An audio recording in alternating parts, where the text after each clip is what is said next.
की हाल चाल, सब कैसे हो मेरे नटखटो, मेरे चुलबुलो, सब लोग कैसे हो। आई होप सब लोग बहुत अच्छे होंगे और अच्छे से तैयारी चल रही होगी, क्योंकि अल्टरनेट पे ही वीडियोस आ रही हैं आपके लिए। तो आप अपनी तैयारी बिल्कुल बहुत अच्छे से करते रहिएगा, ठीक है।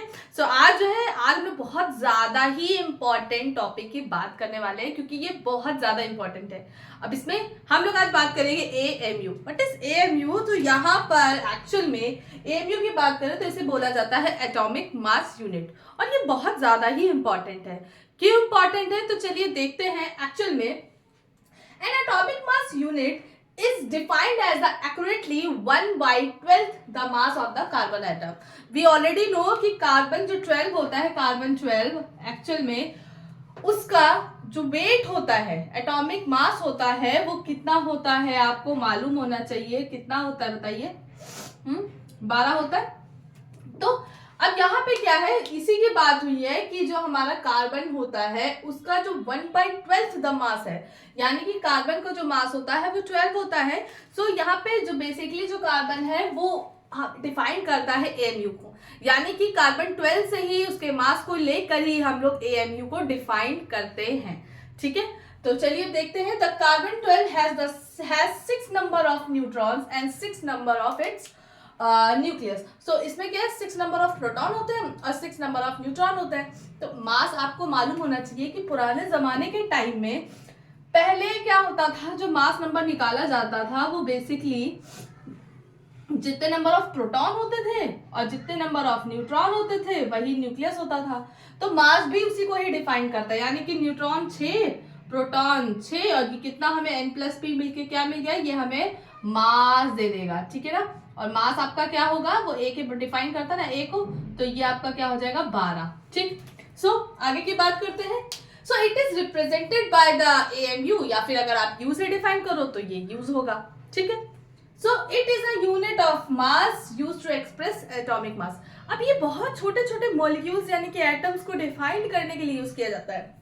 जैसे फॉर एग्जांपल हम लोग बड़ी बड़ी चीजों को मेजर करते हैं तो हमें यूनिट चाहिए होता है, मीटर है, दर्जन है, ठीक है ना। आप केले लेने जाते हो, आप दर्जन में बोलते हो। तो ये बड़ी बड़ी चीजें, लेकिन अगर मैं छोटे छोटे एटम्स की बात करूँ तो उनको मेजर करने के लिए भी यूनिट होती है।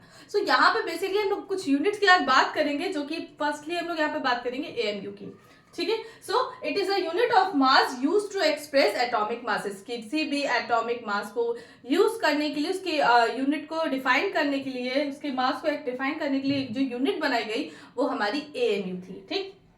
यानी कि सिर्फ सीधे सीधे बोलोगे कार्बन 12 जो होता है वो भी 1/12 जो कार्बन का मास होता है वही आपका AMU होता है। अभी मैं बताऊंगी कैसे।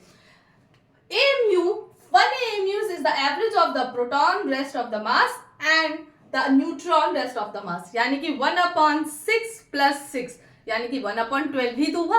तो बेसिकली यही बात तो हम लोग कर रहे हैं। तो चलिए देखते हैं अब ये क्या है। डस्टर का, चलिए कोई बात नहीं, ये है ना, इसको लिख लीजिएगा। आजकल मार्कर बहुत गिर रहा है मेरा। हाँ, शुभ हो रहा है क्या? शुभ हो रहा है, शुभ। अच्छी चीजें बोलो, अच्छी चीजें अच्छा होगा। तो चलिए यहाँ पे देखते हैं। अब बात करते हैं यहाँ पे बेसिकली कि व्हाट इज AMU, ठीक है। सो AMU की अगर बात करें तो वेट ऑफ C12 एटम, ठीक है, जो कि बराबर होगा 12 AMU के। लेकिन अगर मैं बात करूं कि एक AMU क्या होता है, तो एक AMU निकालने के लिए कुछ नहीं करना है, ये है 12, इसको 1 में कर दो, यानी कि 1/12 भाई अपॉन में तो चला जाएगा, तभी तो हमें एक AMU मिलेगा। ये अगर हम नीचे ले आएंगे तो ये 1/12 हो जाएगा। बात समझ रहे हो कि नहीं भाई? Weight of the carbon atom, अगर हमें एक का निकालना है, ये 12 AMU के बराबर होता है। अगर हमें एक को निकालना है तो इसको क्या करेंगे, डिवाइडेड में तो लगा देंगे। तो अब ये एक AMU है तो ये 1/12 बचेगा। और similarly weight of carbon 12 atom. बात समझे? बात समझ में आ रही है? सो अब यहाँ पे क्या करेंगे, यानी कि वेट ऑफ कार्बन 12 होता कितना है, तो सुनो, 1.99 इंटू 10 की power -23 grams. Is this clear? ठीक है, ये हमारा इसका होता है। चलिए इसमें यूज करते हैं कैसे होगा। सो 1 AMU जब हम लोग निकालेंगे तो 1/12 weight of the carbon atom, तो क्या होगा 1.99 इंटू 10 की पावर -23 ग्राम्स, ठीक है। बहुत ध्यान सुनना, अब जैसे इसको सॉल्व करेंगे तो हमारा आ जाएगा 1 AMU is equals to 1.66 into 10 की पावर माइनस 24 ग्राम्स। ठीक है, ये आपकी 1 AMU की वैल्यू है। ठीक है, माइनस दिख रहा है नीचे तक, मैं एक बार चेक कर लूं, नहीं दिख रहा, देखा? चलिए कोई बात नहीं, मैं बगल में लिख दे रही हूँ। चलिए मैं बगल में लिख दे रही हूँ, डोंट वरी।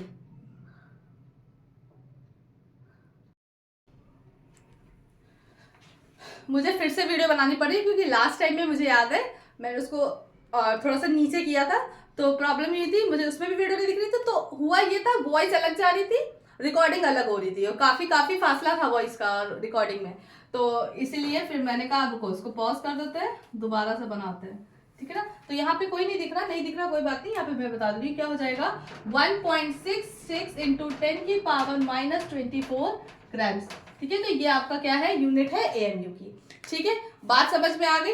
अब ये एक और चीज के बराबर होता है, तो मैं यहाँ पे लिख दूं, इसका मतलब हम एक AMU को डिफाइन कर सकते हैं 1 अपॉन एवोगैड्रो नंबर से। अगर Na मालूम हो तो इसको एवोगैड्रो नंबर कहते हैं। एवोगैड्रो लास्ट क्लास में बताया था मैंने, जिसने नहीं देखा जाके देख लीजिए। ठीक है, प्रीवियस वीडियो में ही मैंने बताया व्हाट इज एवोगैड्रो नंबर। सो ये जो है आपका एवोगैड्रो नंबर के बराबर होगा, यानी कि Na की वैल्यू क्या होती है सबको पता होगा, 6.023 6.023 इंटू 10 की पावर कितना होता है बच्चे, 23। तो अगर आप इससे डिवाइड करोगे तो आपको AMU की वैल्यू कुछ ऐसी ही मिलेगी। ठीक है, बात समझ में आ गई?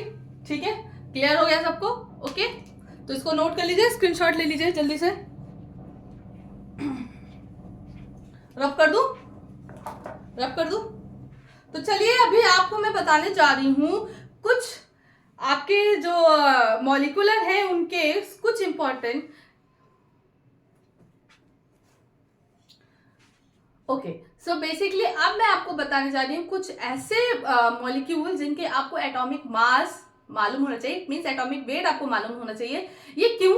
क्योंकि आपको ये अगर याद होगा तो आप जब न्यूमेरिकल करोगे तो उस टाइम में जो आपका टाइम बचेगा ना बेटा, वो बहुत जरूरी है। वरना इतने बड़े बड़े मॉलिक्यूल्स के अगर आप एक एक करके कर रहे हो कैलकुलेट, तो भी मे भी हो सकता है उसमें एरर आए, तो आपका न्यूमेरिकल गलत हो सकता है। तो जितना एडवांस बनोगे, कहते हैं ना कि मेहनत करो लेकिन स्मार्टली। ठीक है, गधों की तरह पढ़ाई नहीं करनी है हमें। ठीक है ना, हमें मेहनत करनी है लेकिन गधों की तरह नहीं करनी है, हमें शार्प माइंड करना है। टाइम बचे, कैसे अपने टाइम को तुम सेव कर सकते हो, ये आज के टाइम में बहुत ज्यादा जरूरी है। ठीक है, तो चलिए मैं कुछ एटॉमिक मतलब मॉलिक्यूल दे रही हूँ, उसके कुछ मासेस जो है आपको लिखने हैं, मैं आपको बताऊंगी कैसे लिखना। Okay,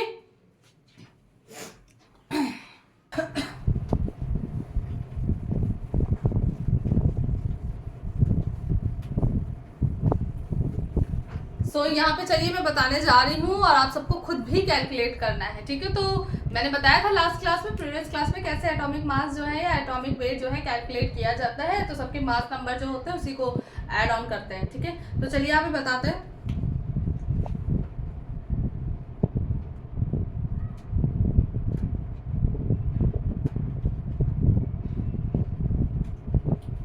so molecular mass of some important बच्चे क्या, मॉलिक्यूल्स। ठीक है ना, कुछ के सारे तो नहीं पॉसिबल है आपको बताना, लेकिन ज्यादातर जो न्यूमेरिकल में पूछे जाते हैं बेसिकली जो आपके लिए इंपॉर्टेंट है वो यहाँ पर हम लोग डिस्कस करेंगे। तो कुछ कंपाउंड्स के नाम लिख देते हैं यहाँ पे, कौन कौन से कंपाउंड्स है और उनका यहाँ पे क्या रखेंगे हम लोग, क्या लिखेंगे बताइए, मॉलिक्यूलर मास। ठीक है, अरे यार, molecular mass, is this clear? ठीक है, थोड़ा गंदी राइटिंग बन गई है क्या, चलो कोई बात नहीं। सबसे पहले मैं उनकी बात करूंगी जो मैंने लास्ट क्लास में बताया भी था, शायद आपको याद हो, H2SO4। H2SO4 का लास्ट क्लास में किसी को याद है? किसी को याद हो तो बताइए। याद हो अगर H2SO4 तो इसका होता है 98। अब कैसे करोगे सबको बता दे रही हूँ। यहाँ पे देखो 2 हाइड्रोजन है, 2 into 1, मास कितना होता है 1 होता है, प्लस सल्फर का कितना होगा 32, प्लस ऑक्सीजन कितने हैं 4, और कितना ऑक्सीजन का होता है 8 दूनी 16। ठीक है, तो 16 मास होता है, 4 जिसको ऐड ऑन करोगे तो 98 ही आपका आएगा। ठीक है, चेक करके देख लेना। दूसरा हम यहाँ पे बात करेंगे यहाँ पर HCl, यानी कि पहले एसिड्स की बात कर लेते हैं, which is very important. HNO3 की बात करते हैं। तो HCl का कितना होगा 36.5, ठीक है। HNO3 का सब करके देख लेना है, HNO3 को 63 होता है, ठीक है ना। इसी तरह से कार्बोनिक एसिड होता है H2CO3, कार्बोनिक एसिड जो होता है इसका कितना होगा, इसको निकाल के बताइए मुझे कितना होगा, इससे एक कम करिए 62 होगा, ठीक है। करके देखिए कैसे, 2 हाइड्रोजन है 1 प्लस, कार्बन का 12 प्लस 3 ऑक्सीजन, ऑक्सीजन का कितना होता है 16, जैसे करेंगे 62 आपका आएगा। Phosphoric acid, orthophosphoric acid H3PO3 कितना होगा बताइए, H3PO3 बिल्कुल बराबर होता है 98, यानी कि सल्फ्यूरिक एसिड का एटॉमिक मास और ऑर्थोफॉस्फोरिक एसिड का दोनों का मास जो होता है वो 98 होता है, बराबर होता है, ठीक है ना। इसके अलावा हमारा सबसे फेवरेट जो कि बहुत ज्यादा पूछा जाता है, याद रखिएगा, इंपॉर्टेंट है, इंपॉर्टेंट है, इंपॉर्टेंट है, इंपॉर्टेंट है, ये भी इंपॉर्टेंट है, NaOH। और NaOH का सबको याद होना चाहिए एकदम जुबान पे, 40 होता है बच्चे, ठीक है, 40 होता है, बिल्कुल याद रखिएगा, ठीक है ना। अब कैल्शियम हाइड्रोक्साइड की बात करते हैं, CaOH का होल ट्वाइस। कैल्शियम हाइड्रोक्साइड कितना होगा, ये हमारा होगा 74, बच्चे याद रखना 74, ठीक है, क्लियर, बात समझ में आ गई। NaCl, टाटा नमक, असली नमक, कितना होगा NaCl का, कैलकुलेट करके देखिए कितना होगा NaCl का 58.5, ठीक है। या तक स्क्रीनशॉट लीजिए, इसको आप लीजिए, मैं हट जा रही हूँ, हो गया, स्क्रीनशॉट ले लिया, मैं हट गई, ओके। सो हम नेक्स्ट की बात करें, इसको सबको कैलकुलेट करके आप बच्चा देखना कि सही आ रहा है कि नहीं आपका, ठीक है ना। एक आध मैंने बता दिया, एक आध आपका, क्योंकि खुद से प्रैक्टिस करके करोगे तो और दिमाग में आएगा हाँ कि ये होता है। और देखो यही सब कैलकुलेट करने में अगर आंसर आपका गलत आया तो न्यूमेरिकल गलत हो जाएगा पूरा, और उतना टाइम ही क्यों बर्बाद करना, टाइम टेकिंग होता है, जैसे कैसे अभी बताएंगे, जैसे बहुत बड़े बड़े मॉलिक्यूल आ गए जैसे, तो आप कैलकुलेट ही करते रह जाओगे, ठीक है। अब कौन सा नंबर था मुझे याद नहीं है, 8 था शायद। अब Na2CO3, Na2CO3 यानी कि सोडियम कार्बोनेट की अगर बात करें तो सोडियम कार्बोनेट का 106 होता है।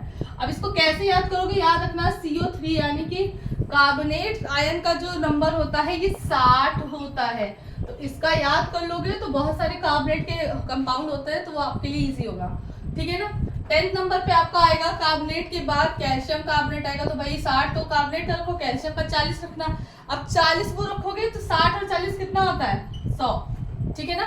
उसके बाद 11वें नंबर पे हम लोग बात करेंगे कैल्शियम क्लोराइड की, CaCl2 का 40 और क्लोरीन का करो 2 × 35.5 कितना होगा 100, ठीक है ना। तो नहीं 100 नहीं होगा, एक मिनट, 40 प्लस 2 × 35.5, इसको करके देखिए 111 आएगा, ठीक है। अच्छा अब आगे की बात करते हैं 12 नंबर पे। तो 12 नंबर पे हमारा मैग्नीशियम कार्बोनेट है MgCO3 और मैग्नीशियम कार्बोनेट का होता है 84, ठीक है। बात समझ में आ गई, क्लियर हो गया, सबको समझ में आ गया। अब बड़े बड़े मॉलिक्यूल्स की बात करते हैं, भाई ये तो चलो छोटे छोटे, तुम कहोगे मैम इतना याद करने की क्या जरूरत है, लेकिन अगर आपको सुक्रोज दे दिया, बताओ, यानी कि टेबल शुगर दे दिया, तब आप क्या करोगे, और टेबल शुगर क्या होता है, सुक्रोज का फॉर्मूला क्या होता है C22H11, नहीं क्या होता है बताओ, C12H22O11, ग्लूकोज का लिख रहे थे, गलती हो गई सॉरी, ठीक है, C6H12O6 लिख रहे थे, तो ये सुक्रोज होता है, ठीक है ना। उससे बड़ी यूनिट है, इससे ही सुक्रोज से ही ग्लूकोज और फ्रक्टोज बनते हैं, ठीक है। जब सुक्रोज की रिएक्शन वाटर से कराई जाती है तो इसकी 2 यूनिट्स डिवाइड होती हैं, C6H12O6 प्लस C6H12O6, तो एक ग्लूकोज होता है और एक फ्रक्टोज यूनिट निकलती है, ठीक है, दोनों का सेम होता है। अब यहाँ पे तो इतने नंबर मॉलिक्यूल पे तुम इतना लंबा लंबा कैलकुलेशन करोगे तो फिर टाइम लगेगा कि नहीं लगेगा, बताओ, टाइम लगेगा। सो इसका जो होता है याद रखो बेटा, you all have to be remember कि 343 होता है, ठीक है।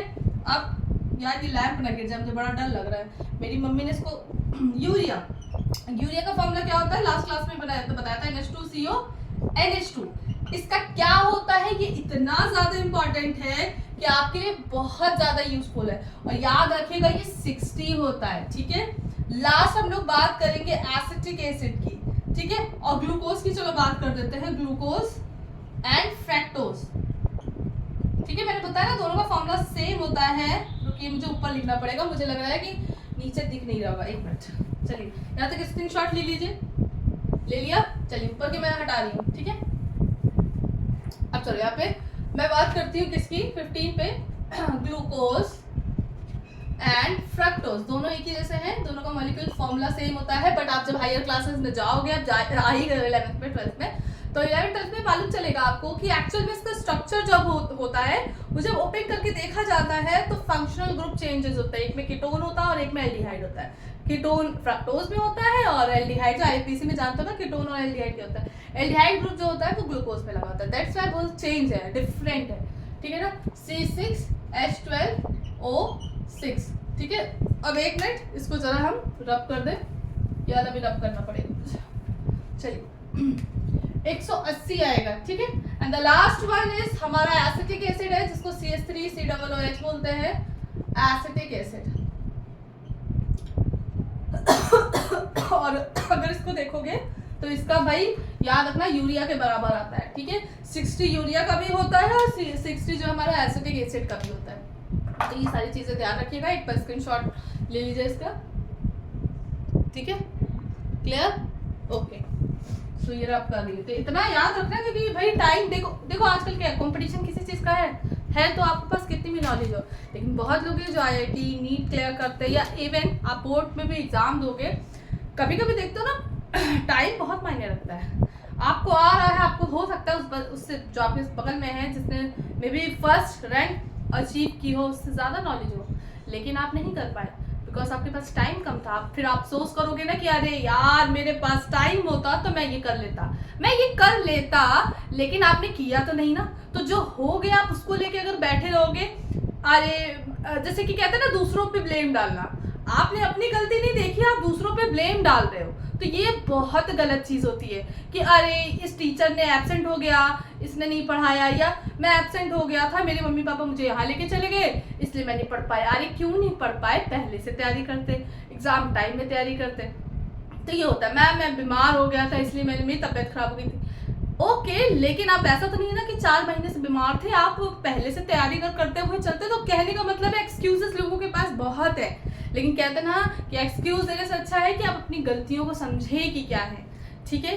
तो बच्चे इस चीज से बिल्कुल कहते हैं ना कि अपना माइंड सेट कर लो कि तुम्हें क्या करना है, अचीव करना है लाइफ में, ठीक है ना। अगर आप दूसरों पे ब्लेम करते रहोगे, चीजें जो आपके साथ हो रही हैं उन पे ब्लेम डालते रहोगे कि इसलिए हो गया, ऐसे हो गया, क्यों हुआ, किसकी वजह से हुआ, डजंट मैटर, आपने उसका रिस्पॉन्स क्या किया वो बहुत मायने रखता है, ठीक है ना।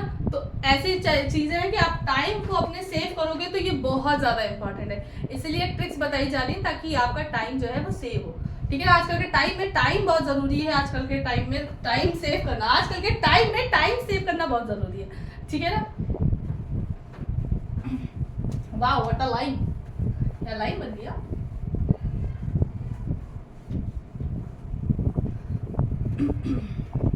और भाई कैसे हलचल चल रहे सबके हैं, आधे लोग सोए हुए हैं, आधे लोग खोए हुए हैं, समझ में नहीं आ रहा, ठीक है। चलिए कोई बात नहीं, इंटरेस्ट जगाइए केमिस्ट्री में, एक भूख होनी चाहिए केमिस्ट्री को लेके।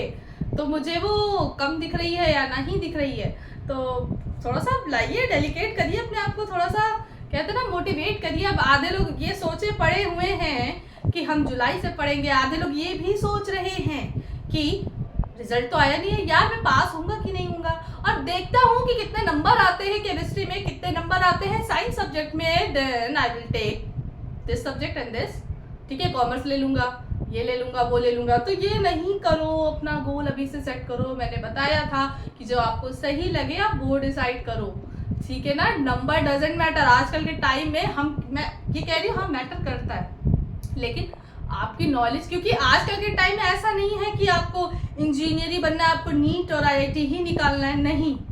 आजकल के टाइम में आपके अंदर टैलेंट हो ना तो आप कुछ भी बन सकते हो, ठीक है ना। तो ये चीजें हैं, आप ये मत सोचो कि अरे ये नहीं हुआ, आप कुछ भी करो। अगर आपके अंदर टैलेंट है, आपके अंदर एक भूख है, आपके अंदर एक आग है कुछ करने की, अचीव करने की, तो आप पक्का सक्सेसफुल इंसान बनोगे, ठीक है ना। तो ये कतई ना सोचे कि अरे ये नहीं हुआ तो ये नहीं कर पाएंगे, ऐसा कुछ नहीं है, सब कर सकते हो, बस आपके अंदर वो भूख होनी चाहिए करने की, कुछ कर दिखाने की, ठीक है। चलिए अब आगे की बात करते हैं। सो बडी आर यू रेडी, अब हम लोग चलते हैं नेक्स्ट टॉपिक पे, ठीक है गाइस। तो गाइस ओ माय गॉड, इसको ज्यादा चीज ही हो गया ना। ठीक है, तो बच्चों आप देखिए यहाँ पे क्या होता है। ठीक है ना, सो कितना अच्छा लगा ना। ओ बड़ी, आर यू रेडी? चलिए देखते हैं क्या है नेक्स्ट टॉपिक। सो अब यहाँ पे बेसिकली हम लोगों ने एएमयू की बात कर ली। अब यहाँ पे हम बात करेंगे concept of average atomic mass. ठीक है ना, चलिए देखते हैं concept of average atomic mass. एक बात बताऊं, आजकल सब लोग सोचते होंगे कि मैम कुछ ज्यादा नहीं ज्ञान दे रही है, बट बेटा देना बहुत जरूरी है, क्योंकि ये जो आपका टाइम है ना, ये ब्रिज स्टेट है। इसमें अगर आपने मेहनत कर ली तो आपकी आगे वाली लाइफ बहुत आसान होने वाली है। अगर आप अभी आराम करने के लिए बैठ गए तो आपकी आगे की लाइफ बहुत टफ होने वाली है। तो उससे अच्छा है कि अभी मेहनत कर लो, आगे की लाइफ इजी हो जाएगी। अच्छा लगेगा कि अरे वाह सब पढ़ रहे हैं, हम उससे पहले हम कमा रहे हैं। तो ये सारी चीजें होनी चाहिए, हमारी अर्निंग है अच्छी। तो ये आपने अगर अपना गोल टाइम से पहले अचीव कर लिया तो बहुत ही अच्छा है। घिसे पड़े हुए बाद में मेहनत किए पड़े हैं, नहीं हो रहा। और अभी का जो स्टेमिना होता है ना आपका ये चीज़ों को मेमोराइज करने का, वो बहुत हाई होता है एज कम्पेयर टू अब हम लोग को मेमोराइज करना होता है। तो मे बी टाइम लगता है। मे बी हमने मेमोराइज किया, कुछ पढ़ा, मेमोराइज का मतलब कुछ पढ़ा, लेकिन मे बी कुछ टाइम बाद वो भूल जाते। लेकिन when I was in 12th class, मैं जो भी पढ़ती थी मेरा एक साल एक महीने तक रहता था दिमाग में। तो ये सारी चीज़ें हैं। लेकिन अब क्या है, रिवीजन की रिक्वायरमेंट है, मे बी मैं स्किप कर दिया, तो ये सारी चीज़ें हैं। तो अभी आपका माइंड बहुत शार्प है, इसलिए ज्ञान देना बहुत ज़रूरी है। क्योंकि as a teacher it's my responsibility कि बच्चा सिर्फ पढ़ने में तेज ना हो, एक अच्छा इंसान भी बने, उसके अंदर एक अच्छे गुण होना बहुत ज़रूरी है। ठीक है ना। So as a person, as a teacher की बात भी नहीं करूँगी मैं, किसी की भी बात करूँगी। सो आपके अंदर कितनी भी नॉलेज हो, आप कितने भी टैलेंटेड हो, लेकिन अगर आप एक अच्छे इंसान नहीं हो तो बच्चा आपके पास जितनी भी चीज़ें हैं सारी व्यर्थ है, बर्बाद है और बेकार है। ठीक है ना। तो बेसिकली मैं ये बता रही हूँ कि कुछ ऐसा करो अपनी लाइफ में कि लोग भी आपसे मोटिवेट हो। दूसरी चीज़, लोगों के लिए आप कुछ कर सको, ये बहुत ज़रूरी है आजकल के टाइम में। ऐसा टाइम आ गया है कि आप कुछ ऐसा करो कि सिर्फ अपने लिए नहीं, दूसरों के लिए भी करके जाओ। ठीक है, तो चलिए अब आते हैं आगे के टॉपिक पे। So concept of average atomic mass. ठीक है, सो ये क्या होता है concept of average atomic mass? Actual में क्या हुआ, concept of average atomic mass उन पर लगता है बेसिकली जिनके आइसोटोप्स होते हैं। आइसोटोप्स का मतलब आप जानते ही होंगे, आइसोटोप्स का मतलब भाई बहन, सिबलिंग्स। सिबलिंग्स का मतलब कि आइसोटोप्स का मतलब आपको मालूम होगा, आइसोटोप्स उनको कहा जाता है जिनके एटॉमिक नंबर जो हैं वो आपके क्या हो, सेम हो, बट एटॉमिक मास जो हो वो डिफरेंट हो। फॉर एग्जाम्पल का हाइड्रोजन है, हाइड्रोजन का आइसोटोप्स होता है ना, हाइड्रियम, ड्यूटेरियम, ट्राइटियम होता है ना। तो उनके क्या है, एटॉमिक नंबर 111 ही होता है, लेकिन उसका जो मास होता है वो 1 2 3 होता है। सो इसी तरह से आइसोटोप, यानी कि सिंपल सी बात करें तो एवरेज एटॉमिक मास उन पर लगता है जिनके भाई बहनों, यानी कि केमिस्ट्री के लैंग्वेज में कहे जिनके आइसोटोप्स हो, तो ऐसे कंपाउंड में लगता है। लेकिन प्रॉब्लम की बात तो ये आ गई कि पहले के टाइम में आज से बहुत साल पहले की बात है कि पहले के टाइम में तो भाई बहन मिले ही नहीं थे। मतलब कि एवरेज एटॉमिक मास निकाला ही क्यों जाता था, नहीं निकाला जा सकता था, बिकॉज पहले के टाइम में जो केमिस्ट थे उन्हें नहीं मालूम था कि आइसोटोप्स नाम की भी कोई चीज होती है। सो पहले के टाइम में कैसे एटॉमिक मास निकाला जाता था, चलिए इसको देखते हैं टाइम को बिना बर्बाद किए हुए। ठीक है, सो बेसिकली अगर मैं यहाँ पर बात करूँ, कार्बन की लेते, कार्बन अपना जिंदाबाद, बल्ले बल्ले अपना भाई है। यहाँ पे कार्बन को ही हम लोग हलाल करेंगे। ठीक है, चलिए अब देखते हैं क्या है। सो यहाँ पर मैंने लिया कार्बन, और कार्बन का आपको कॉन्फ़िगरेशन बच्चा मालूम होगा 2 और 4 होता है। ठीक है ना, कार्बन 6 नंबर पे होता है, ये ऑलरेडी नो 12 मतलब मैंने एटॉमिक मास लिखा था। सो 2 and 4 6 हो गया। सो अब देखिए बेसिकली इसके पास कितने प्रोटॉन और न्यूट्रॉन होंगे, या जितनी भी चीजें हैं सारी हम ड्रॉ कर देते हैं। ठीक है ना, 4 है। अब देखिए यहाँ पे क्या है, एक्चुअल में यहाँ पे अगर ध्यान से देखिए तो नंबर ऑफ प्रोटॉन्स 6 हैं, न्यूट्रॉन्स भी 6 हैं। ठीक है, यहाँ पे अगर ध्यान से देखें तो पहले के जमाने में जो हमारा एटॉमिक मास निकाला जाता था वो n+p से इज इक्वल टू a क्या है, एटॉमिक मास है। ठीक है, a क्या है, हमारा एटॉमिक मास है। सो इससे क्या है, हमने 6 और प्लस 6 रखा, ये 12 आ गया। तो ये मालूम चला कि भाई कार्बन जो है उसका एटॉमिक मास 12 होता है, ठीक है ना। लेकिन अब बात ये समस्या ये उठी कि किसी भी एटम का जो भी एटॉमिक मास होता है वो प्रोटॉन, समस्या नहीं एक्चुअली पॉइंट ये है कि किसी भी एटम का जो एटॉमिक मास होता है वो 2 चीजों पे डिपेंड करता है, प्रोटॉन और न्यूट्रॉन। इट मींस यहाँ पर इलेक्ट्रॉन का तो कोई खेल ही नहीं है, खेला ही नहीं है, खेला खत्म इलेक्ट्रॉन का। तो यही कारण है, अगर मैं बात करूं सोडियम को लेके, तो सोडियम को अगर बात करोगे तो सोडियम जो है हमारा Na है और उस पे एटॉमिक मास जो होता है 23 होता है, ठीक है। अगर मैंने इस पे एक कैटायन बना दिया, यानी कि Na प्लस हो गया, इसपे से एक इलेक्ट्रॉन निकला, प्लस का मतलब क्या, उसने एक इलेक्ट्रॉन दे रहा है, दे सकता है। सो यहाँ पर तब भी एटॉमिक मास 23 है।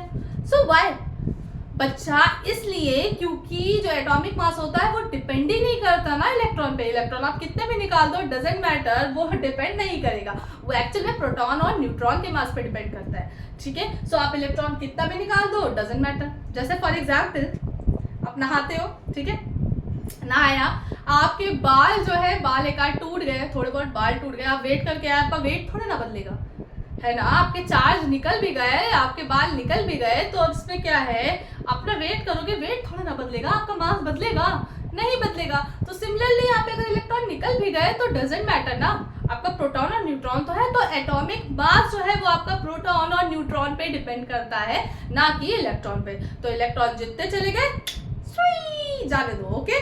सो चलिए आइए बात करते हैं आगे की। सो अब व्हाट इज आइसोटोप्स। अगर आइसोटोप्स की अगर बात करें तो देखिए भाई, आइसोटोप्स क्या होता है, बहुत लोगों को, जिसको हिंदी में बोलते हैं समस्थानिक, ठीक है ना, समस्थानिक। सो आइसोटोप्स का क्या है, हमारा Z क्या होता है, सेम होता है, और A क्या होता है, डिफरेंट होता है, ठीक है। फॉर एग्जाम्पल अगर मैं हाइड्रोजन के लूं तो हाइड्रोजन के 3 आइसोटोप्स होते हैं, इसको नोट कर लेना, मैं यहाँ पे लिख दे रही हूँ।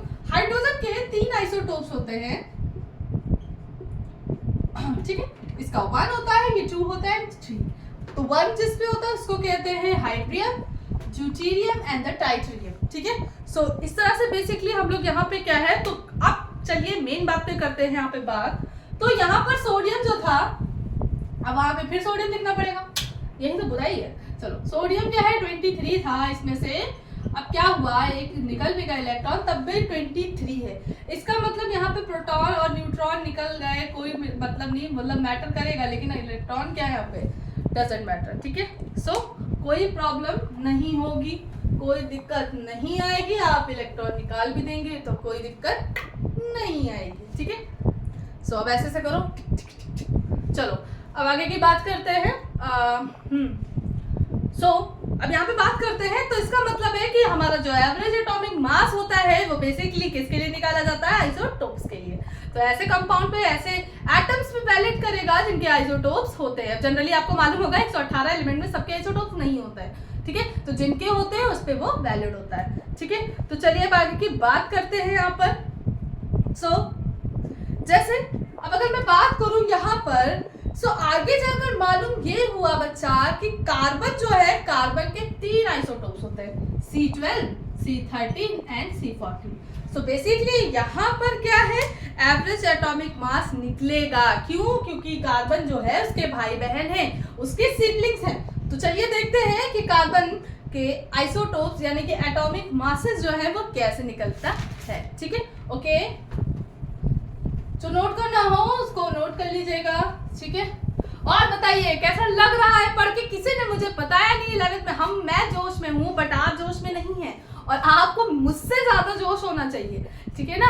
आपकी एज है जोश में होने वाली, तो बिल्कुल मुझे बताइए कि मजा आ रही है पढ़ के, कि क्या लग रहा है, बताइए बताइए भाई, कमेंट बॉक्स में बताइए। कमेंट बॉक्स तो एक्टिव रहता ही नहीं है, और मैंने बोला था जितने जल्दी आप शेयर करोगे उतना ही जल्दी हमारा इंडिया जो है कोचिंग फ्री बनेगा। जितने लोग केमिस्ट्री हार्ट पे जुड़ेंगे, ये आपकी भी मेहनत होनी चाहिए कि जितने लोग केमिस्ट्री हार्ट पे जुड़ेंगे उससे ही क्या है, मैं चाहती हूँ कि ये वीडियो, ये जो लेक्चर्स हैं वो हर एक बच्चे को मिले, ठीक है। क्योंकि कहते हैं ना कि हम लोग को जुड़ना होगा, एक फैमिली बहुत बड़ी बनानी पड़ेगी, ठीक है। जितना जल्दी बेसिकली सब लोग शेयर करो, सब लोग बच्चे अपने अपने आईडीज पे लगा दो, जितने जल्दी लोग केमिस्ट्री हार्ट से जुड़ेंगे उतना ही हम लोग को क्या एक बहुत बड़ी फैमिली बनेगी, ठीक है ना। सो ओके, चलिए अब यहाँ पे देखते हैं। ओके, सो एक एग्जांपल लेते हैं। यहाँ पे कार्बन 12 लिया। अच्छा भाई देखो, कार्बन 12 लिया, कार्बन 13 लिया। यहाँ पे बात इस चीज की होगी कि इस जो आइसोटोप्स है इनकी नेचुरल एबंडेंस कितनी है नेचर में, यानी कि नेचर में कितने परसेंट में पाए जाते हैं। तो याद रखिएगा जो तीनों आपके आइसोटोप्स है C12, C13, C14, बेसिकली मैंने यहाँ 2 एग्जांपल लिया C12 और C13 का, ठीक है। इनका हमें एवरेज एटॉमिक मास निकालना है। सो इनका जो कहते हैं ना कि नेचर में जो एबंडेंस है, तो सबसे ज्यादा हमारा C12 पाया जाता है, बहुत ज्यादा इंपॉर्टेंट है। 99% ये हमारे नेचर में एग्जिस्ट करता है, ठीक है। ठीक, अब अगर बात करें तो 1% क्या है हमारा, ये एग्जिस्ट करता है। अच्छा, ये पता कैसे चला? ये गिवन किया गया, एक्सपेरिमेंटली दिया गया। आप ये मत सोचना मैंने अपनी मर्जी से लिख दिया, ये एक्सपेरिमेंटली गिवन किया गया कि नेचर में इनकी एबंडेंस क्या है। अच्छा देखिएगा, टोटल मिला के जो भी दिया होगा 100% आ रहा है। अगर 100% तो सही है, देखिए सही है। तो चलिए यहाँ पे निकालते हैं। इस केस में क्या होगा यहाँ पर देखते हैं। आपको क्या करना है, इसका मास लिखना है इनटू इसकी एबंडेंस 99% है। 99 प्लस ये कितना है 13 और इसका 1% है अपॉन 100, ठीक है। इसको करके देखिएगा, आपको मालूम चल जाएगा क्या होगा। या दूसरे शब्दों में अगर बोले तो उसको ऐसे भी सॉल्व कर सकते हैं, अलग से 100 करने से अच्छा है आप 12 लिखो। इसका परसेंटेज है ना, 99% को कैसे करोगे, पॉइंट में लगाओगे 0.99% होगा प्लस 13 इंटू 0.01%, ठीक है। ये कर लोगे, इसको कैलकुलेट करोगे तो यहाँ पर तुम्हारा आएगा, इसको कैलकुलेट करके देखना 11.88 प्लस कितना आएगा ये बताओ बच्चा। ये तो सीधे चलेगा 0.13। इसको जैसे ही सॉल्व करोगे तुम्हें कुछ दिख रहा है, ये 12.01 आएगा। यानी कि कार्बन का जो एटॉमिक मास होता है, एवरेज एटॉमिक मास, वो होता है 12.01। और यही होता भी है, कार्बन देखो 12 एटॉमिक मास 12 ही लिखा जाता है, ठीक है ना। सो अब यहाँ पे बात करते हैं what is average atomic mass. इसके डेफिनेशन जान लो, बहुत ज्यादा जरूरी है इसको भी लिखना। अच्छा, आप अब सोचते होंगे 10th में तो आधे घंटे की, 35 मिनट की, 40 मिनट की वीडियो बन जाती थी, ज्यादा ज्यादा कभी कभी 50 मिनट की होती थी। अब 1 घंटे से कम की बनती नहीं, इसीलिए अपलोड करने में भी टाइम लगता है मुझे, क्योंकि बात ये हो जाती है ना, धीमे धीमे होता है। मैं रात में लगाती हूँ, सुबह जाके तब होता है। कभी कभी बड़े खुश होके मैं वीडियो करती हूँ, कुछ ना कुछ गड़बड़ हो जाती है, जैसे कभी साउंड नहीं आ रहा तो कभी कुछ है, तो दोबारा बनाना पड़ता है, तो बड़ा गुस्सा आती है अपने आप पे ही, ठीक है ना। ये पता नहीं क्यों हो गया डेफिनेशन। एक बार मैं देख लूँ भाई कैमरा चल रहा है कि नहीं।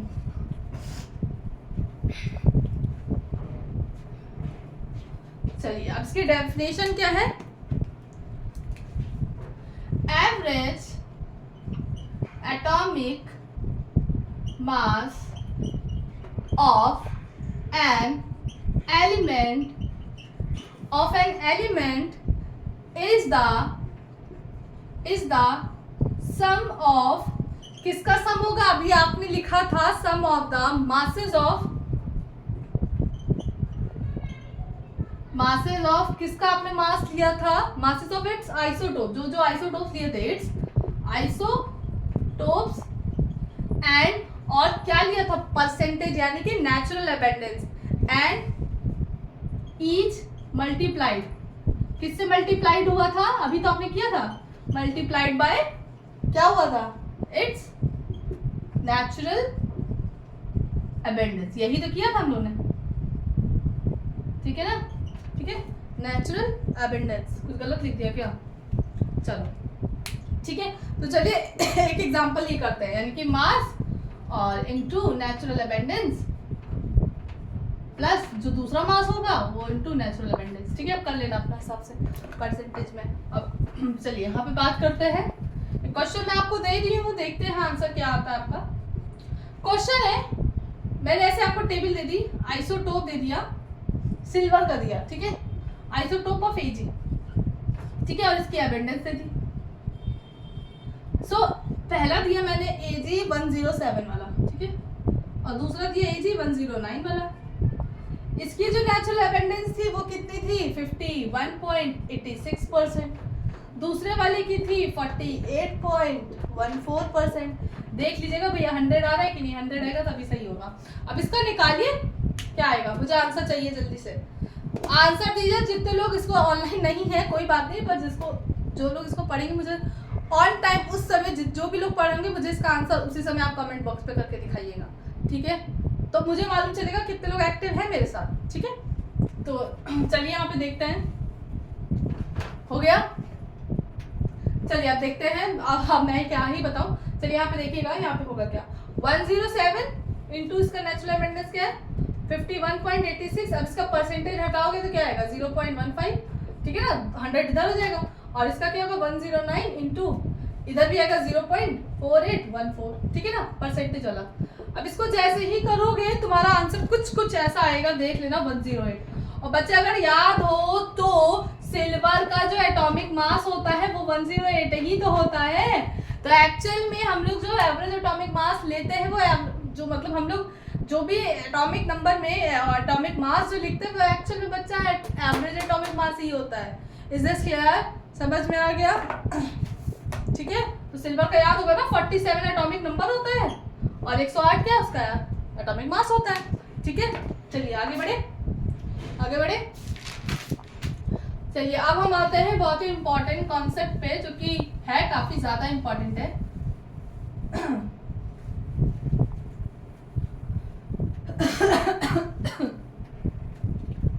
मैंने सोचा लाइव सेशन लेंगे, मेरा गला ही बैठ गया, पता है।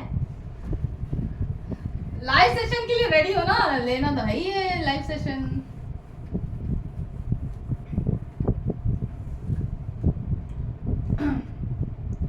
चलिए अब बात करते हैं मोल की, ठीक है। मोल क्या होता है? बेसिकली मोल जो है हमारा बहुत ज्यादा इंपॉर्टेंट है। जैसे हम लोग जाते हैं मार्केट में बनाना लेने, ठीक है। जब हम बनाना या केले लेने जाते हैं तो आप कहते हो ना कि भैया 1 दर्जन दे दो, तो 1 दर्जन में आपको ये क्लियर है कि इसमें 12 केले होते हैं, ठीक है। सारी बातें इसमें क्लियर है कि आपको मालूम है कि 1 दर्जन में 12 केले होते हैं। इसी तरह से हमने बड़ी बड़ी चीज़ों को तो मेजर कर लिया, लेकिन अगर मैं बात करूं कि आपको इलेक्ट्रॉन, प्रोटॉन, न्यूट्रॉन और बहुत छोटी छोटी एटम्स, मॉलिक्यूल को मेजर करना होता है, उसकी यूनिट पता होनी चाहिए, तो एक्चुअल में वो मोल में मापी जाती है, ठीक है, मोल में मेजर की जाती है। तो इसका मतलब है कि वहाँ पर हम किसी भी एटम को, मॉलिक्यूल को पता करने के लिए, काउंट करने के लिए, counting is much better, count करने के लिए हम लोग, तुम्हें मालूम है कि 1 दर्जन में 12 केले, तुम्हारी काउंटिंग बिल्कुल क्लियर है। लेकिन अगर मैं बात करूं मोल में, यानी कि अगर मैं बात करूं एटम्स में, किसी मॉलिक्यूल्स में बात करूं, किसी इलेक्ट्रॉन, प्रोटॉन, न्यूट्रॉन की बात करूं, अगर उसमें मैं काउंटिंग की बात करूं तो कैसे करूंगी? तो उसी के लिए हमें मोल पढ़ना होता है। तो मोल जो है बहुत छोटी छोटी यूनिट्स की काउंटिंग को क्लियर करता है, ठीक है, कि उसमें कितने नंबर ऑफ हैं चीजें, ठीक है। तो चलिए देखते हैं। अब अगर मैं बात करूं 1 मोल क्या होता है, 1 मोल कितने के बराबर होता है, कितने के बराबर है?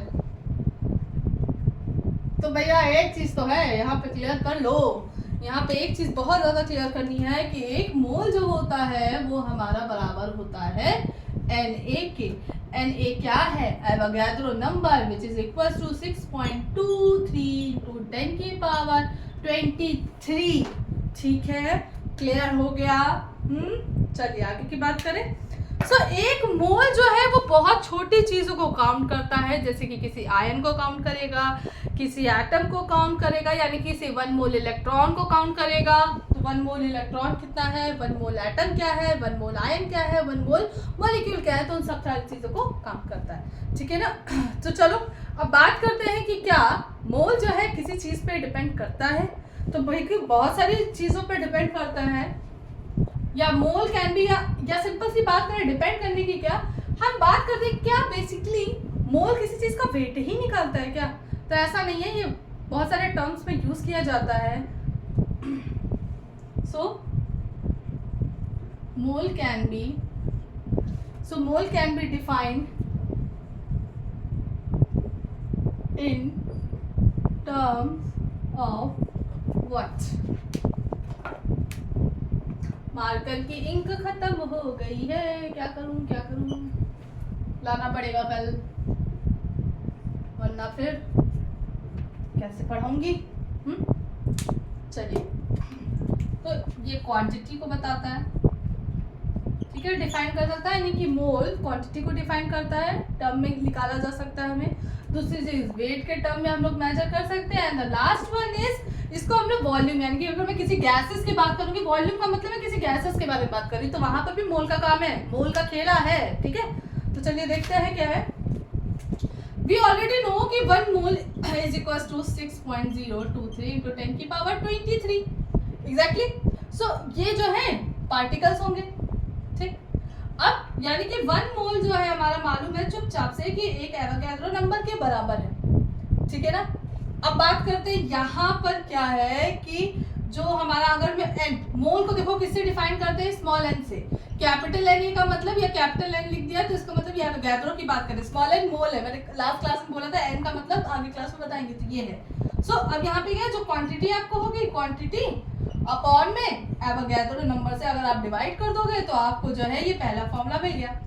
वेट कैसे निकालोगे, वेट यानी कि 1 मोल जो होता है वो आपका बराबर होगा वेट अपॉन या मोलर मास, या ये किसके बराबर होगा, मोलर मास के। और आपको मालूम होना चाहिए मोलर मास कैसे निकालते हैं, यानी कि मोल कैसे निकालोगे, वेट अपॉन मॉलिक्यूलर वेट। ठीक है ना, मॉलिक्यूलर वेट से या फिर एटॉमिक मास से निकालोगे। ठीक है, मॉलिक्यूलर मास या atomic mass, weight upon molecular mass oblique atomic mass. Molecular mass atomic mass एक ही होता है। ठीक है, वॉल्यूम की बात करें तो वॉल्यूम जो है भैया एसटीपी में निकालना होता है, यानी कि 1 मोल जो होता है वो हमारा बराबर होता है 22.4 इन एसटीपी। एसटीपी फॉर्म होती है, वो पढ़ना पड़ेगा। अब देखो ये किसके बराबर होगा, ये सिर्फ गैस के लिए वैलिड है, ये सिर्फ गैसेस के लिए वैलिड है। ठीक है, तो अब यहाँ पे क्या होगा, एन अगर हमें निकालना है मोल तो V अपॉन 22.4, यानी कि उस गैस का वॉल्यूम मालूम हो, आप उससे 22.4 से डिवाइड कर दोगे तो आपको यहाँ पर मोल मिल जाएगा। तो इसको नोट करिए जल्दी से।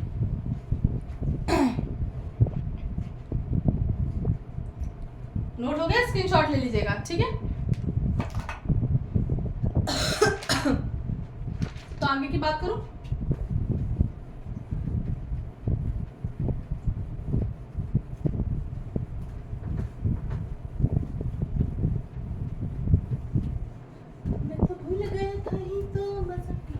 गाना अच्छा लगता है ना, पर क्या है मुझे आता नहीं है, बस देखने में मजा आती है। ओरिजिनल मैंने देखा भी नहीं है, तुम लोगों ने देखा होगा, मैं मालूम है। तो अब बात करते हैं फाइनल कि मोल फॉर्मूला होता क्या है, कौन कौन से निकल गया है।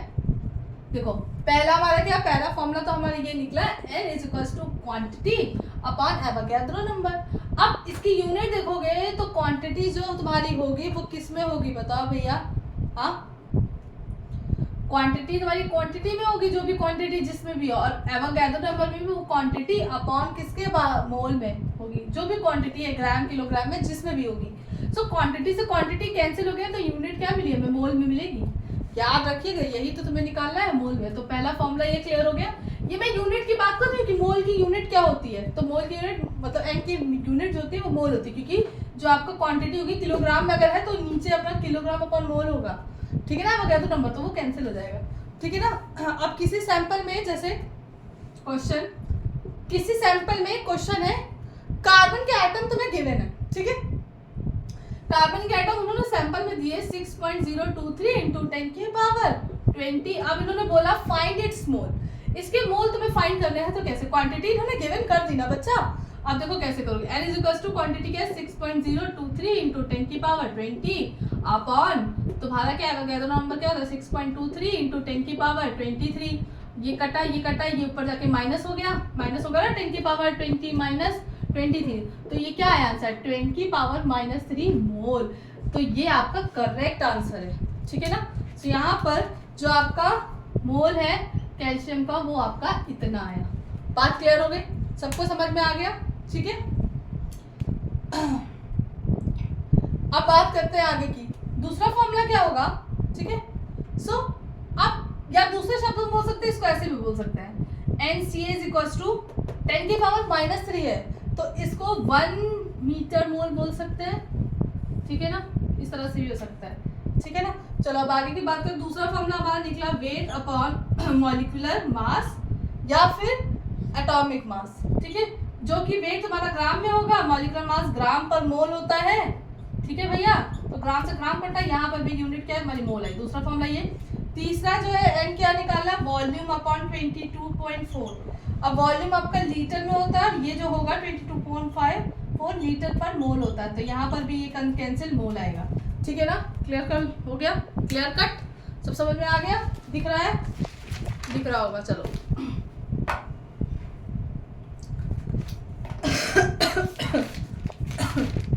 खांसी आ रही है बहुत ज्यादा। अच्छा मुझे बता दो ना अगर किसी को आवाज आती, एक्चुअल में गर्मी इतनी ज्यादा होती है ऊपर, तो थोड़ा सा दिक्कत होती है, मुझे एसी चलाना ही पड़ता है। लेकिन तुम लोग अगर कोई प्रॉब्लम है, मतलब ऑडियो में अगर कुछ भी वॉइस में जो भी है मेरे, अगर कुछ आवाज आ रही है, साउंड आ रहा है अलग से, तो आप मुझे इन्फॉर्म कर दीजिएगा, तो मैं उसको बंद ही रखूंगी, ठीक है। ठीक है, मुझे बिल्कुल क्लियर बता देना कि आपको वीडियो में कोई प्रॉब्लम तो नहीं होती क्लियर सुनने में, मतलब कोई अलग से साउंड आ रहा है वो प्रॉब्लम क्रिएट कर रहा है, तो आप मुझे बता दीजिएगा, ठीक है। तो चलो इसे को न्यूमेरिकल करते हैं और फिर ये टॉपिक जो है आज का खत्म करते हैं, ठीक है। आओ अभी तक गिरते गिरते बचे। सो क्वेश्चन है, लिखो, calculate the atomic average atomic mass of chlorine using the following data. मतलब कि एवरेज एटॉमिक मास निकालना है। अब देखो क्या है, ये तो कर लोगे, चलो अच्छा क्वेश्चन है, घर से करके लाना, ठीक है। तुम लोग का होमवर्क है, मुझे इसका आंसर चाहिए। कैलकुलेट एवरेज, अब क्या है एवरेज जो है, क्या है एटॉमिक मास है क्लोरीन का, Cl का, तो इसका क्या है तुम लोग को डेटा दिया हुआ है, इसका नेचुरल अबेंडेंस क्या है,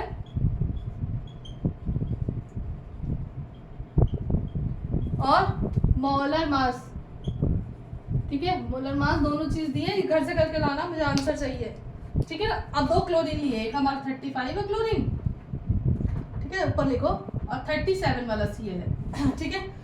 अब इसका नेचुरल अबेंडेंस है 75.77, 24.23, देख लेना भैया सवाल है कि नहीं, ठीक। उसके बाद अब इसका मोलर मास होता है 34.9689, 36.9659। इसका मुझे आंसर चाहिए, आप मुझे कमेंट बॉक्स में बताइएगा इसका करेक्ट आंसर क्या है। मैं नेक्स्ट क्लास में आपको बताऊंगी कि इसका आंसर एक्चुअल में क्या होगा, ठीक है। क्लियर, समझ में आ गया, ठीक है, ठीक। चलो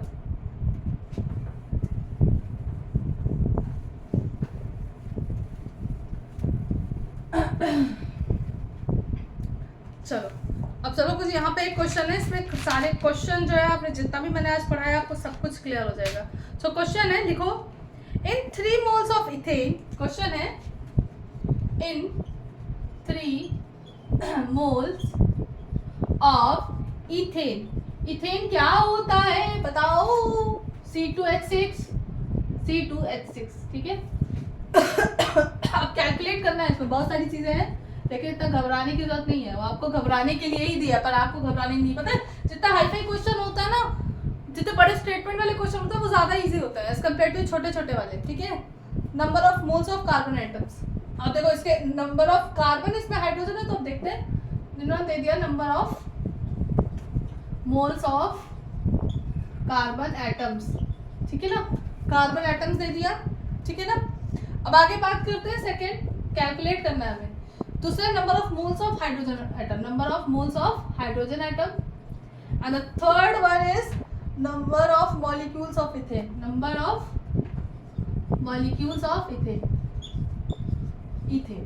ठीक है ना। बताओ बच्चा, समझ में आ गया,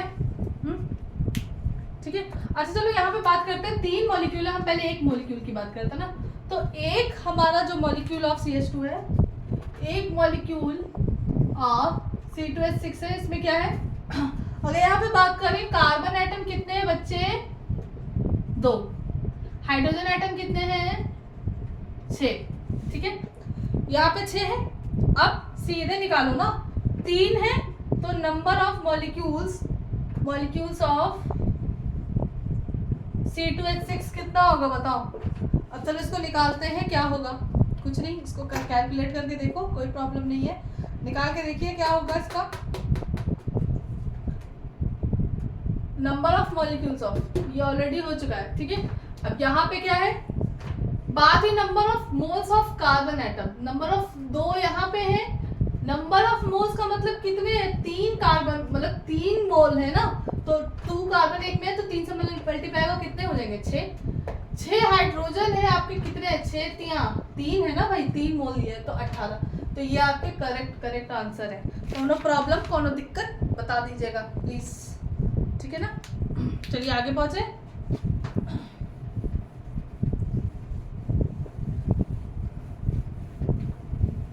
चलिए एक लास्ट क्वेश्चन है फिर खत्म करते हैं।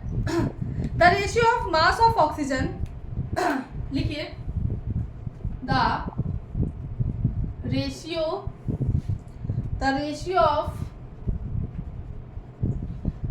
Of mass of oxygen and nitrogen of particles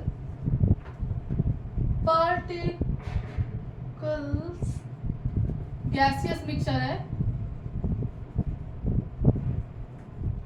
is 1:4. So find the ratio of number of their molecules. Find the ratio of molecules. ठीक है, अब इसमें देखो 1:4 दिया है, दूसरा 7:32 दिया है, तीसरा 1:8 दिया है, 3:16. ठीक है, अब चलो इसको करना क्या है। देखो weight of O2 upon weight of nitrogen N2, ठीक है। अब देखो इसमें बहुत ध्यान से सुनना, इसमें इन्होंने गिवन कितना किया रेशियो है ना, तो पहला वाला रिस्पेक्टिवली है ना, तो ये एक ऑक्सीजन का है, ये इसका है, ठीक। अब देखो अगर मोल्स के रेशियो में निकालना है तो मोल्स में मालूम है वेट अपॉन मॉलिक्यूलर, ठीक है, मॉलिक्यूलर वो मास होता है ना, ठीक है, मॉलिक्यूलर मास, ठीक है ना। तो अब यहाँ पे क्या होगा, यही चलो निकालते हैं, मालूम चल जाएगा। सो अब यहाँ पे क्या है, अब मोल ही तो निकालना भाई, फाइंड द मोल्स, मॉलिक्यूल्स निकालना ना, तो अब यहाँ पे चलिए मोल नंबर निकालेंगे, तो NO2 अपॉन NN2। सो अब इसका निकालते हैं, क्या होगा, weight of O2 upon molecular mass of O2, फिर weight of N2 upon molecular mass of N2, ठीक है। अब चलिए करते हैं, कितना है, ये 1 है, कितना होता है बताओ, कितना होता है मुझे बताओ जल्दी से।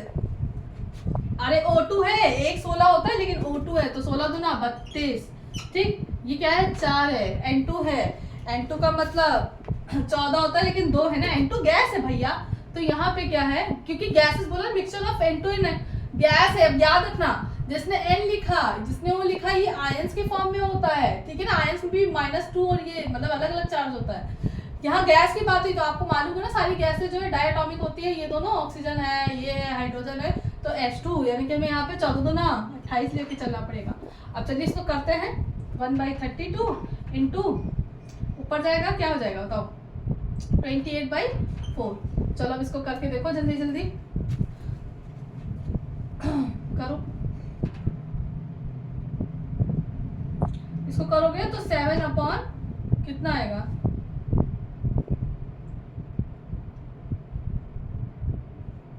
हाँ चलो इसको कितना करेंगे, 7/32 आएगा, ठीक है ना, हाँ ठीक है ना, ये 4 से सीधे कट जाएगा ना, ठीक है ना। तो 7, तो ये करेक्ट आंसर क्या है, 7/32 इज द करेक्ट आंसर। सारी बातें क्लियर हो गई, सब समझ में आ गया। सो आई होप आपको ये वीडियो अच्छी लगी हो। मुझे आंसर क्लोरीन वाले का बताइएगा कमेंट बॉक्स में जब भी आप करिएगा। सो ऑल द बेस्ट, मिलते हैं नेक्स्ट क्लास में, तब तक के लिए take care, good night and जय हिंद।